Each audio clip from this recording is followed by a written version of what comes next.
Takriban saa 2 kukupasha taarifa ambazo zinajiri. Mimi naitwa Suleiman Yeri.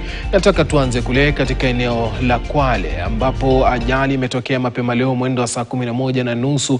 Ajali hiyo ilikuwa na abiria 12 wakitoka eneo hilo la ndege ya Diani kuelekea kule katika eneo la Mai Mahiu ambapo walikuwa wafanye ziara mbalimbali.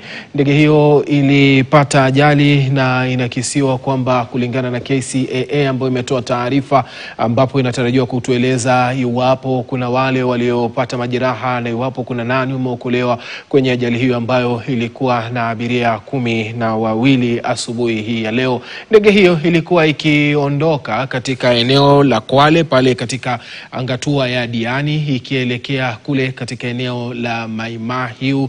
Maafisa kutoka idara mbalimbali za serikali tayari wako pale katika eneo ambalo ndege hiyo imeanguka kuhakikisha kwamba inashughulikia shughuli za uokozi. Ajali hiyo imetokea mwendo wa saa 11:30 asubuhi. Hivyo ndivyo hali ilivyokuwa kwa ndege hiyo. Ndege hiyo ambayo ni aina ya KYCCA ilikuwa inatoka Diani kuelekea kichwa cha Tembo. Ilipata ajali mwendo wa saa 11 asubuhi. Ndege hiyo ilikuwa na abiria 12 na maafisa kutoka idara mbalimbali za serikali wapo katika eneo la tukio ili kutathmini kiwango cha ajali hiyo na sababu ya ajali hiyo. Taarifa hizi zimeweza kuthibitishwa na mamlaka ya idara za usalama wa ndege humu nchini KCAA ambayo imethibitisha kutokea kwa ajali hiyo mapema leo. Makiwa kwa wale ambao pia wamepoteza jamaa zao kwenye ajali hii.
Bila shaka ni ajali hiyo ya ndege ambayo imetokea leo asubuhi. Watu 12 wanakisiwa kwamba huenda wameaga dunia kwenye ajali hiyo ambayo imetokea eneo la Simba Golini, kaunti ya Kwale mapema leo asubuhi.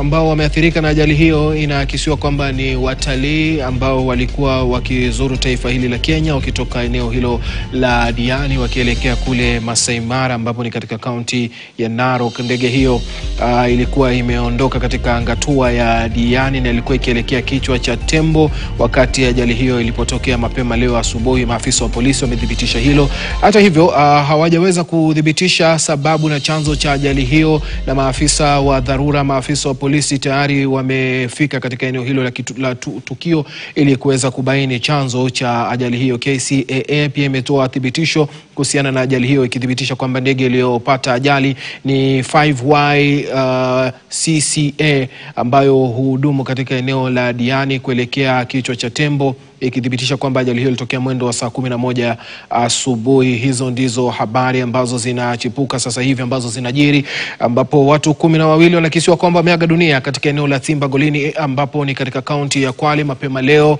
Ajali hiyo ikihusisha ndege ndogo ambazo hudumu katika eneo la Mombasa, hususan katika maeneo ya kaunti za Mombasa na humu nchini. na ndio imepata ajali katika hiyo ambayo imetokea leo hii, ikiwa ni ndege aina ya 5YCCAA ikiwa na abiria 12 ambao wanakisiwa walikuwa ni watalii ambao wamezuru humu nchini na walikuwa wanatoka katika eneo la Diani kuelekea kule Mai Mahiu kuweza kuzuru katika mbuga hiyo ya Mai Mahiu, lakini kwa bahati mbaya safari hiyo haikuweza kukamilika na kupata ajali katika eneo la Timba Golini katika kaunti ya Kwale. Habari hizo zimethibitishwa na KCAA na maafisa wa polisi. Sasa hivi tuangazie masuala ya elimu, ambapo katibu wa Wizara ya Elimu nchini Julius Bitok ameongoza